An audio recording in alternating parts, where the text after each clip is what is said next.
আজকের পর্বে আমরা মার্কেটিংয়ের জগতে ডুব দেব।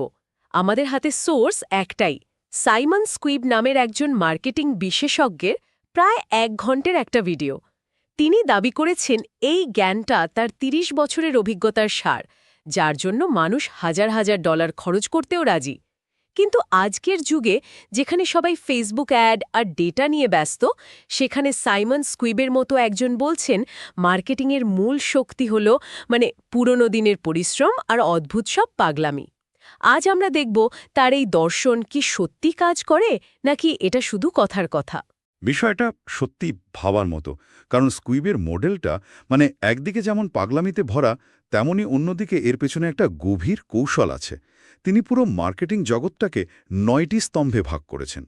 আমরা আজ সেই স্তম্ভগুলো এক এক করে ভাঙব আর দেখব এর ভেতরে শুধু থিওরি নয়, এমন সব বাস্তব আর মজার গল্প আছে যা আমাদের মার্কেটিং নিয়ে চিরাচরিত ধারণাগুলোকে হয়তো একটু নাড়িয়ে দিতে পারে। তাহলে চলুন একেবারে শুরু থেকে শুরু করা যাক। প্রথম স্তম্ভটাই বেশ অদ্ভুত, হাসেল মার্কেটিং। আমি শুরুতেই হাসেল মার্কেটিংয়ের উদাহরণগুলো দেখে অবাক হয়েছি। যেমন তার ব্র্যান্ড হেল্প ব্যাংকের প্রায় 4 লক্ষ স্টিকার পুরো শহরে লাগিয়ে দেওয়া। হ্যাঁ, এমনকি প্লেনের সিটের পেছনেও। এটা তো প্রায় গেরিলা যুদ্ধের মতো শোনাচ্ছে। ঠিক এইখানেই স্কুইবের চিন্তা ধারণাটা বোঝা যায়। তিনি শুধু কঠোর পরিশ্রমের কথা বলছেন না, তিনি বলছেন এমন কিছু করতে যা মানুষ আশা করে না। আর এই স্টিকারের গল্পে একটা দারুণ মোচড় আছে। প্রথম দিকে তিনি স্টিকারে কোনো ওয়েবসাইটের ঠিকানাও দেননি, আচ্ছা, শুধু লোগো। এতে মানুষের মধ্যে একটা রহস্য তৈরি হয়, এই জিনিসটা কি।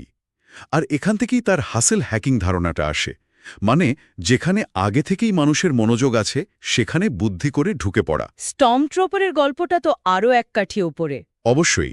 হংকংয়ে ব্যাটম্যান সিনেমার শুটিং চলছিল, শহরের সব মিডিয়ার চোখ তখন সেখানে। স্কুইব কি করলেন? নিজের টিমকে স্টার ওয়ার্সের স্টর্ম ট্রুপার সাজিয়ে শুটিং স্পটে পাঠিয়ে দিলেন। সেখানে ব্যাটম্যান আর স্টর্ম ট্রুপারদের মধ্যে একটা নকল লড়াই বাঁধিয়ে দিলেন। আর ফলাফল? পরের দিন এশিয়ার প্রায় সব বড় সংবাদপত্রের প্রথম পাতায় সেই ছবি। কোনো টাকা খরচ না করেই $মিলিয়ন পাবলিসিটি।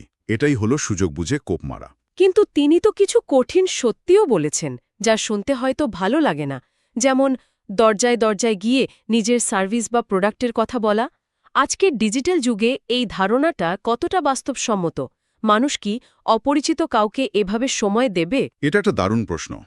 স্কুইবের মতে বেশিরভাগ মার্কেটিং গুরু এটা শেখান না, কারণ এটা গ্ল্যামারাস নয়।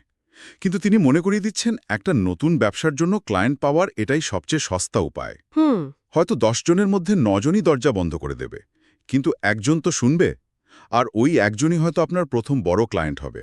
এই ধারণাটাই আমাদের দ্বিতীয় স্তম্ভ, কমিউনিটি মার্কেটিংয়ের সাথে জুড়ে যায়। কিভাবে জুড়ে যাচ্ছে? একটা তো খুব আক্রমণাত্মক, বাইরের দিকে ছড়ানোর কৌশল, আর অন্যটা তো ভেতরের ব্যাপার। আপনি ঠিক পয়েন্টটা ধরেছেন, এবং এই দুটো স্তম্ভের মধ্যে একটা দারুণ ভারসাম্য আছে। একদিকে হাসল হলো খুব আক্রমণাত্মক, বাইরের দিকে ঝরানোর কৌশল, আর কমিউনিটি হলো ভেতরের দিকে শক্তি জমানোর উপায়। আচ্ছা, বেশিরভাগ ব্র্যান্ড যে কোনো একটার উপর জোর দিয়ে অন্যটাকে ভুলে যায়, কিন্তু স্কিউবের মতে দুটোই একসাথে দরকার। তিনি বলছেন মাত্র 10 জন নিবেদিত প্রাণ সদস্য দিয়ে শুরু করে 1000 জন সত্যিকারের ভক্তের একটি কমিউনিটি তৈরি করতে পারলে মার্কেটিং খরচ শূন্যে নামিয়ে আনা সম্ভব। শূন্যে? হ্যাঁ, তার কথাটা খুব সরাসরি। ফেসবুককে টাকা দেওয়ার চেয়ে নিজের কমিউনিটিকে দেওয়া অনেক ভালো। এটা তো প্রচলিত ডিজিটাল মার্কেটিংয়ের ধারণাকে পুরোপুরি চ্যালেঞ্জ করছে। যেখানে সবাই রিচ আর ইমপ্রেশন কিনছে, সেখানে তিনি বলছেন সম্পর্ক তৈরি করতে। অ্যাপলের ড্যামোডের উদাহরণটা মনে পড়ছে। একদম। অ্যাপল তাদের নতুন প্রোডাক্ট সাধারণ মানুষের আগে সাংবাদিক বা ইউটিউবারদের মতো একটা বিশেষ কমিউনিটিকে দেখায়। কেন? কারণ তারা জানে এই কমিউনিটির সদস্যরা তাদের নিজেদের প্ল্যাটফর্মে গিয়ে অ্যাপেলের হয়ে কথা বলবে। অ্যাপল তাদের এমন একটা বিশেষ অ্যাক্সেস দিচ্ছে যা দিয়ে তারা টাকা আয় করতে পারে, আর বিনিময়ে অ্যাপল পাচ্ছে বিশাল প্রচার। বাহ! স্কুইবের কথায় এই কিছু পাওয়ার আশা না করে দেওয়ার দর্শনটা বারবার ফিরে আসে। আচ্ছা, হাসল আর কমিউনিটির মাধ্যমে একটা ভিত্তি তো তৈরি হলো, কিন্তু এই বার্তাটা আরও বড় পরিসরে ছড়ানোর উপায় কি? মনে হচ্ছে এখান থেকেই পরের স্তম্ভগুলো আসছে। ঠিক তাই। একবার আপনার একটা কোর কমিউনিটি তৈরি হয়ে গেলে আপনার কাজ হলো সেই বার্তাটা আরও মানুষের কাছে পৌঁছে দেওয়া। আর এখানেই আসে সোশ্যাল মিডিয়া মার্কেটিং এবং পিআর মার্কেটিং। সোশ্যাল মিডিয়ার জন্য স্কুইবের ফর্মুলাটা বেশ সহজ মনে হলো। হ্যাঁ, সহজ কিন্তু শক্তিশালী। তিনি বলেন, আপনার কন্টেন্টকে ৩টের মধ্যে যে কোনো একটা কাজ করতে হবে। মানুষকে হাসাতে হবে, নতুন কিছু শেখাতে হবে, অথবা তাদের সাথে একটি মানসিক সংযোগ তৈরি করতে হবে। পাবের উদাহরণটা আমার খুব মজার লেগেছে। এটা আমারও খুব পছন্দের উদাহরণ, কারণ আমরা সবাই সোশ্যাল মিডিয়াতে এই ধরনের মানুষের মুখোমুখি হই। হ্যাঁ। স্কুইব বলেন, একটা পাবে ঢুকেই যদি কেউ চিৎকার করে বলে, আমার ফুলের দোকান, ফুল কিনুন, তাকে বের করে দেওয়া হবে। স্বাভাবিক। সোশ্যাল মিডিয়াও ঠিক তেমনই। আপনি সেখানে বিক্রি করতে যাননি, সম্পর্ক তৈরি করতে গেছেন। আগে মানুষের সাথে কথা বলুন, তাদের কথা শুনুন, তারপর সুযোগ এলে নিজের কথা বলুন। প্রোডাক্টের ফিচার নয়, অনুভূতিটা বিক্রি করতে হবে। একদম। যাকে বলে sell the sizzle, not the steak. কিন্তু এটা তো অনেক ধৈর্যের ব্যাপার, দিনের পর দিন কন্টেন্ট বানিয়ে যাওয়া। এখানেই আসল পরীক্ষা। স্কুইব নিজে 4.5 বছর ধরে প্রতিদিন 2টো করে পোস্ট দিয়েছেন। 4.5 বছর? মানে ভাবা যায়, এটাই কম্পাউন্ড মার্কেটিংয়ের শক্তি।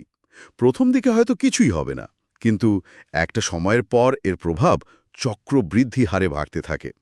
আর তিনি একটা কাজের কথাও বলেছেন, যে কন্টেন্টটা সফল হবে সেটাকে বারবার বিভিন্নভাবে ব্যবহার করতে হবে। মানে রিপারপাস করতে হবে। ঠিক। একটা ভিডিও হিট হলে সেটা থেকে শিখতে হবে, এবং সেটাকেই হয়তো পরে বিজ্ঞাপন হিসেবে কাজে লাগাতে হবে। সোশ্যাল মিডিয়া তো হলো, কিন্তু এরপরই আসছে পিআর মার্কেটিং। এটা তো আরও বড় খেলা। স্কুইব যেভাবে বিষয়টাকে ব্যাখ্যা করেছেন, মনে হচ্ছে এটাও হ্যাকিংয়ের মতোই। একদম। তার মতে পিআর মানে শুধু সংবাদপত্রের নাম ছাপানো নয়, এর মূল কৌশল হল নিউজ জ্যাকিং, মানে খবরের স্রোতকে নিজের দিকে ঘুরিয়ে নেওয়া। যেমন লন্ডনের টুইকেনহাম স্টেডিয়ামের একটা পুরনো সিঁড়ি বিক্রি হবে, এটা একটা সাধারণ খবর। স্কুইব 40,000 পাউন্ড দিয়ে সিঁড়িটা কিনে নিলেন। 40,000 পাউন্ড কেন? কারণ তিনি জানতেন, খবরটা যেহেতু জনপ্রিয় হয়েছে, তাই প্রেস জানতে চাইবে সিঁড়িটা কে কিনল। এভাবেই তিনি বিনামূল্যে ব্যাপক প্রচার পেয়ে যান। কিন্তু 40,000 পাউন্ড তো সবার কাছে থাকে না। ছোট ব্যবসার জন্য এর কোনো উপায় আছে কি? অবশ্যই আছে। স্কুইব একটা দারুণ হ্যাক শিখিয়েছেন। টুইটার বা এখনকার এক্সে আপনার ইন্ডাস্ট্রির সাংবাদিকদের ফলো করুন। তাদের পোস্টে শুধু লাইক বা রিটুইট নয়, বুদ্ধিদীপ্ত কমেন্ট করুন। তাদের সাথে আন্তরিকভাবে যুক্ত হন। একটা সম্পর্ক তৈরি করতে হবে। ঠিক। এরপর যখন ওই সাংবাদিক তার কোনো স্টোরির জন্য বিশেষজ্ঞ খুঁজবেন, তখন আপনার নামটাই তার প্রথম মনে পড়বে। আপনি টাকা দিয়ে যা পেতেন না, সম্পর্ক দিয়ে তা অর্জন করতে পারবেন। কমিউনিটি আর পিআরের মাধ্যমে প্রচার তো হলো, কিন্তু স্কুইব আরও এক ধাপ এগিয়ে ভাবছেন। তিনি প্রশ্ন করছেন, মার্কেটিং কি শুধু খরচ, নাকি মার্কেটিং নিজেই একটা আয়ের উৎস হতে পারে? এখান থেকে আসছে তার সবচেয়ে অভিনব ধারণাগুলোর একটি, লাভজনক মার্কেটিং। এই ধারণাটা পুরো খেলার নিয়ম বদলে দেয়। মার্কেটিং মানে আমরা বুঝি টাকা খরচ করা, কিন্তু স্কুইব বলছেন এমন মার্কেটিং ডিজাইন করা সম্ভব যা নিজেই টাকা আয় করে। যেমন সবচেয়ে সহজ উদাহরণ তার নিজের ইউটিউব চ্যানেল। ভিডিওগুলো তার ব্র্যান্ডের প্রচারও করে, আবার ইউটিউবের বিজ্ঞাপন থেকে সরাসরি আয়ও করে।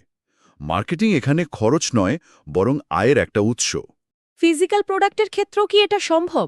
ছাতার উদাহরণটা খুব সাধারণ, কিন্তু দারুণ কার্যকর মনে হয়েছে। হ্যাঁ, বুকহুক আইডিয়াটাও একই রকম। দামি ব্রোশিওর ছাপানোর বদলে এমন একটা বই লিখুন যা মানুষকে সত্যি সাহায্য করে।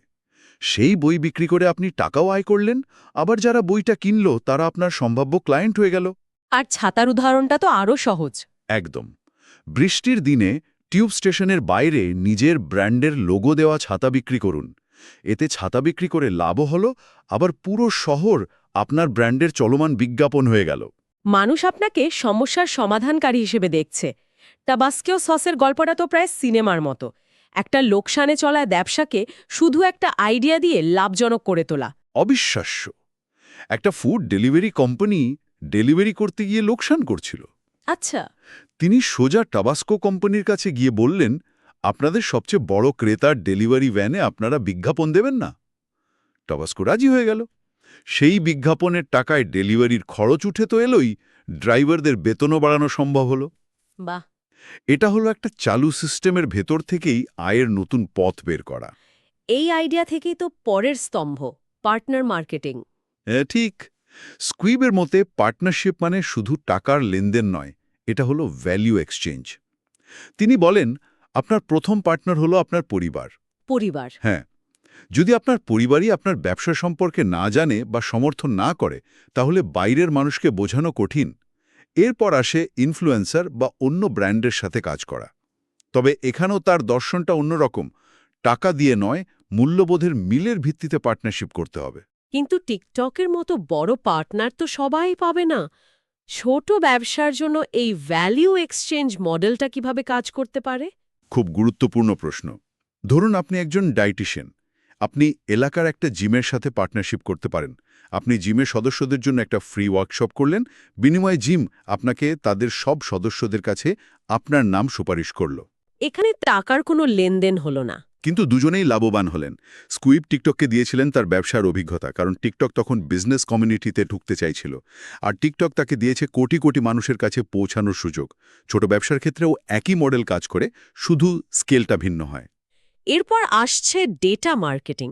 মজার ব্যাপার হলো স্কুইব নিজেই বলেছেন যে তিনি এটা খুব একটা পছন্দ করেন না। হ্যাঁ, কারণ তার মনে হয় এটা অনেক সময় মানুষকে প্রভাবিত করার একটা কৌশল হয়ে দাঁড়ায়, যা তার বিশ্বাস তৈরির দর্শনের পরিপন্থী। কিন্তু তিনি এর ভালো দিকগুলোর উপর জোর দিয়েছেন, যেমন ইমেইল মার্কেটিং, এসইও এবং রেফারেল মার্কেটিং। বুঝে তাদের কাছে পৌঁছানো যায়, তাই না? একদম, তাদের ব্যক্তিগত জীবনে উঁকি না দিয়ে। ডেটা মার্কেটিংয়ের বিলবোর্ডের গল্পটা আমার কাছে সৃজনশীলতার চূড়ান্ত উদাহরণ মনে হয়েছে। ডেটা মানে যে শুধু জটিল অ্যালগোরিদম নয়, এটা তার প্রমাণ। অসাধারণ একটা গল্প।